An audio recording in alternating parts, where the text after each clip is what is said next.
अस्सलाम वालेकुम, मैं हूं आमिर खाकवानी। अपने यूट्यूब और फेसबुक चैनल में आपका खैर मकदम। आजकल पाकिस्तान में हर कोई ये कह रहा है कि ख़ासतौर पे हुक्मरान जमात, हुक्मरान इत्तेहाद पीडीएम की तरफ से हर कोई कह रहा है कि इलेक्शन टाइम पर होंगे। कोई कहता है 11 अगस्त को होगा, कोई 12 अगस्त की बात 12 से पहले की कर रहा है। वज़ीर-ए-आज़म शहबाज शरीफ ने कहा 14 अगस्त की बात। सवाल ये है कि सब अचानक ये अच्छे बच्चे क्यों बन गए हैं? इससे पहले तो सब बड़ी बड़ी बातें कर रहे थे, तड़ियाँ दे रहे थे। कोई कहता है इलेक्शन 25 साल होंगे नहीं होंगे, कोई अगले साल की बात करता था, कोई कहता था नहीं ये अक्टूबर, राना सनाउल्लाह जैसे लोग कहते थे अक्टूबर 2023 में नहीं, अक्टूबर 2024 में होगा। कोई कहता था जब हमारा दिल चाहेगा इलेक्शन कराएंगे। सवाल ये है कि सारे ये अब अचानक भीगी बिल्ली क्यों बन गए हैं? वो सारी इनकी आकड़ फूं, उनका रोब और उनकी तड़ियाँ और उनकी धमकियाँ ये कहाँ तहरील हो गई हैं? इसका जवाब लेते हैं। इसमें एक दिलचस्प खबर भी है, आज खबर भी सुनाते हैं, उसमें भी बात करते हैं। असल में बात ये है कि पाकिस्तान में सच्ची बात तो ये है कि हम आज तक आईएमएफ को गालियाँ देते रहे हैं, हम अमेरिका को बुरी भला सुनाते रहे हैं, हम आलमी अदारों पे तनकीद करते रहे हैं, यूरोपीय यूनियन पे तनकीद करते रहे हैं। अब आके समझ आ रही है, बतौर एक जर्नलिस्ट भी समझ आ रही है, मुझे भी और आप लोगों को भी समझ आ रही होगी कि पाकिस्तान में जो थोड़ी बहुत जमहूरियत नाम की जाए, बरनाम जमहूरियत, अब तो खैर आजकल बरनाम भी नहीं है, नाम भी बड़ा कम हो गया, हल्का सा हो गया। लेकिन जो जमहूरियत की बात की जाती है, ह्यूमन राइट्स की बात की जाती है, इलेक्शन हो जाते हैं, कुछ ना कुछ एक डेमोक्रेटिक वैल्यूज़ की बात कर दी जाती है कि जनाब पार्लियामेंट हो, पार्लियामेंट फैसले करे और वगैरह वगैरह सब चीज़ें, ये सारे इन्हीं आलमी अदारों के दबाव की वजह से ही हैं। अमरीकी पाकिस्तान पर दबाव डालते हैं, मार्शल आता है, मार्शल पे वो डिक्टेटरों से अपने मामला भी चलाते हैं, लेकिन पुश करते रहते हैं कि इलेक्शन कराओ। तो फिर इनको रेफरेंडम कराना पड़ता है, कभी नॉन पार्टी इलेक्शन कराना पड़ता है, कभी इलेक्शन कराना पड़ जाता है। तो इस तरह करके यूरोपियन यूनियन की तरफ से भी कोई दबाव आते हैं, कभी आईएमएफ की तरफ से भी आ जाते हैं, कभी दूसरे जो आलमी इदारे हैं, यूनाइटेड नेशंस के इदारे हैं, वो भी कुछ ना कुछ प्रेशर डालते हैं कि ह्यूमन राइट्स की बात करें, एक जेंडर इक्वलिटी की बात करो, यहाँ पे ख़वातीन को भी हक दो, कोई राइट्स दो, कानून साजी करो इन रेपिस्ट के और उन लोगों के खिलाफ भी कोई कानून बनाओ और चीज़ें। मनी लॉन्ड्रिंग का आप देखें ना, मनी लॉन्ड्रिंग के हवाले से दुनिया सारी कहती रही, हमने कभी परवाह नहीं की। एफएटीएफ की शराइत हम भी पढ़ी है, तब हमने वो सब कुछ कर दी है और काफ़ी अच्छे सख्त कवानीन बना दिए हैं एंटी मनी लॉन्ड्रिंग। तो बात ये है कि बाहर वालों का दबाव वो भी अपनी जगह अहमियत रखता है और पाकिस्तान में प्रेशर आता है। ये हुकूमतें चाहे जितनी अपनी तरफ फन्ने खां बने, जितनी आकड़ फूं दिखाएं, जो अपने अपने लोगों को ये दबा सकते हैं, आवाम को कुचल सकते हैं, उन पर बेरहमी और रुथलेस और सुफाकी से कर सकते हैं, आलमी इदारों के सामने सब भी दबते हैं।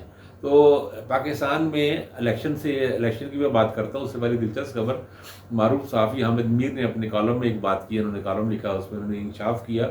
अभी वो गए थे कुछ सहाफ़ियों के साथ, ह्यूमन राइट्स कुछ सहाफ़ियों के साथ ये स्टडी का प्रोग्राम था, यूरोपियन यूनियन गए, ब्रसल्स गए।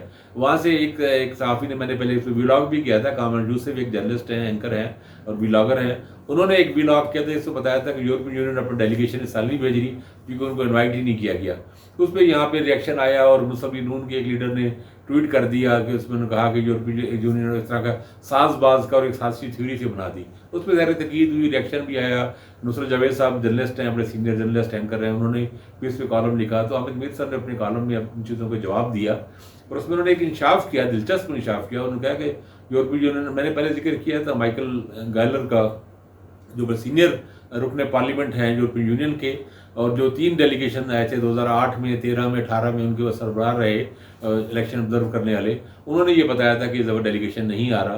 तो खैर मीर साहब ने ये बताया कि यूरोपियन यूनियन ने जनरल बाजवा को ये कहा था कि अगर आपने मार्शल लॉ लगाया तो हम मदद बंद कर देंगे, पाकिस्तान पे पाबंदी लगा देंगे।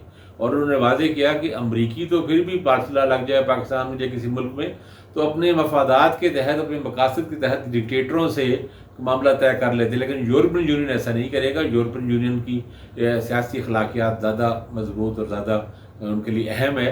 तो ये धमकी और बाकायदा इनको दिया गया था, पाबंदियाँ लगेंगी। और आपको पता है कि जीएसपी प्लस स्टेटस दिया हुआ है यूरोपियन यूनियन ने, जिसकी वजह से पाकिस्तान को अरबों डॉलर की एक्सपोर्ट पाकिस्तान की बढ़ी है। तो वो जीएसपी के लिए भी, वो स्टेटस के लिए भी वो मशहूद करते हैं कि यहाँ पे इंसानी हकूक़ की सूरत हाल कैसी है, इलेक्शन टाइम पे हो रहे हैं, कोई डिक्टेटर तो नहीं है, या इस तरह की चीज़ों के साथ वो मुंसलिक करते हैं। तो अब भी ये जो सारा दबाव आ रहा है, एक तो यहाँ पे मार्शल हालात बड़े ख़राब थे और चीज़ें ऐसी थी कि शायद मार्शल की तरफ जाए, मार्शल नहीं आता। उसकी वजह ये है कि अब जब मार्शल लगेगा तो अब तो शायद डेमोक्रेट्स हैं वाइट हाउस में भी, तो अमरीकी पाबंदियाँ भी लग जाएंगी, जापानी पाबंदियाँ भी लग जाएंगी और यूरोपियन यूनियन की पाबंदियाँ भी लग जाएंगी। तो उस पाबंदियों के साथ पाकिस्तान तो खैर बिल्कुल ही मुतहम्मिल नहीं हो सकता। इस बार जो बड़ा किरदार इसमें और भी आया है वो हम सब जानते हैं, पहले भी बात कर चुके हैं, लेकिन कैटेगोरिकली बात क्लियर हो गई है, बिहाइंड द सीन जिस चीज़ से बात की गई है, सब ये कहते हैं कि वाहिद रीज़न जो है इसके पीछे वो IMF है। IMF ने ही ये यकीनी बनाया है, क्योंकि मेरी इत्तलात के मुताबिक, मालूमात के मुताबिक मियाँ नवाज शरीफ साहब इसको थोड़ा एक्सटेंड करना चाह रहे थे। मियाँ साहब चूँकि अपने खिलाफ केसेस ख़त्म करना चाह रहे हैं, क्लीन चिट लेना चाह रहे हैं, तो मियाँ नवाज शरीफ की ख्वाहिश थी कि अगर ये मामला मार्च अप्रैल तक नून लीग में ये तजवीज़ दी जाती रही कि आगे जाए। पीपल्स पार्टी ने इसकी मुखालफत की। पीपल्स पार्टी के अपने चूँकि वो चीज़ें उनको था कि एक तो ये भी है पीपल्स पार्टी में सिंध में उनकी दिहाड़ियाँ लगती हैं डेली के हिसाब से उनके मामला में, तो वो ये नहीं चाहते कि इमरान हुकूमत लंबी हो जाए और अगले 5 महीने 6 महीनों में कमाई हुई करे। इनकी ख्वाहिश होगी कि जल्दी जल्दी 2 महीने में इलेक्शन हो जाए, 10-3 में हो जाए और आए वापस आके दोबारा से दिहाड़ियाँ और कमाई शुरू कर दें। जो हकीकत है, हकीकत सच्ची बात है, हमें कभी कर लेनी चाहिए। तो सिंध में हम सब जानते हैं कि क्या होता है, वहाँ पे अरबों के खरबों के मामला चल रहे थे, इस तरह व्हीलिंग एंड डीलिंग चल रही है। तो बात IMF ने ही इसको यकीनी बनाया कि नहीं, मुस्लिम लीग नून के प्रेशर को, चीज़ों को इन्होंने अपनी कोशिशें की और अपने अरब दोस्तों से इधर उधर से भी, यानी उनके ज़रिए ख्याल था कि अब लंबा कर देंगे, लेकिन उन्होंने कहा नहीं, आपने अगर डिफ़ॉल्ट से बचना है तो हम 3 इसको उन्होंने 3 हिस्सों में करने तक तुक ही नहीं बनती भाई। पाकिस्तान आप सीधा सा हिसाब नहीं, आपकी तमाम चीज़ें मान ली गई हैं, आप पैसे पकड़ाएं अल्लाह खैर सला, या समाई बेस पे करना है तो समाई बेस पे करें, लेकिन इसके लिए यकीनी बनाया नहीं। दूसरी इमदाद तब ही देंगे जब निगरान हुकूमत होगी, यानी मकसद है कि जब अक्टूबर नवंबर में जब अगली किस्त मिलेगी तो निगरान हुकूमत होगी तब मिलेगी, इस मौजूदा हुकूमत को नहीं मिलेगी। फिर जो तीसरी मिलेगी वो तब मिलेगी जब निगरान हुकूमत ख़त्म हो चुकी हो, नई हुकूमत आ चुकी हो और उससे वो हल्फ ले चुकी हो और कुछ उससे टाइम गुजर चुका हो, फिर जाके फरवरी में मार्च में जाके होगी। तो ये IMF के दबाव से ही इलेक्शन के लिए सारे तैयार हैं और सब अच्छे बच्चे बन गए हैं। अचानक शहबाज शरीफ साहब भी कह रहे हैं, सारे लोग कह रहे हैं हम एक दिन ऊपर नहीं रहेंगे। अच्छा, इनसे पूछा जाए, आज वैसे BNP ने एक बात की है, पाकिस्तान नेशनल पार्टी में मेंगल ग्रुप के जो नौतजाई उनके मिनिस्टर्स हैं उन्होंने तनकीद किया। अब अचानक ये सबको, अच्छा एक दिलचस्प बात ये भी हुई है, जो देखिए ये मुनाफिकत, सियासी मुनाफिकत की इंतहा है कि इससे पहले ये अपने वफात के सारे इकट्ठे हुए बैठे हैं, बलोच कौम परस्त इकट्ठे, पश्तून कौम परस्त इकट्ठे हुए बैठे थे। अचकजई साहब और मुल्ला फजल रहमान की पार्टी बलूचिस्तान में उसके खिलाफ लड़ते हैं, एक दूसरे को काफिर कहते हैं, बुरा कहते हैं, गलत कहते हैं, मुलद कहते हैं और पता क्या क्या इल्जाम लगाते हैं। और यहाँ भी ठीक है, अब ठीक रहे बीच में ANP और JUI यही करती है, आपस में हमेशा लड़ते आए हैं, लेकिन मफाद की खातिर पूरा 1.5 साल 1.25 साल ठीक रहे हैं। अब जब इलेक्शन करीब आ रहा है, अब सबको बुराइयां एक दूसरे में नजर आ रही हैं।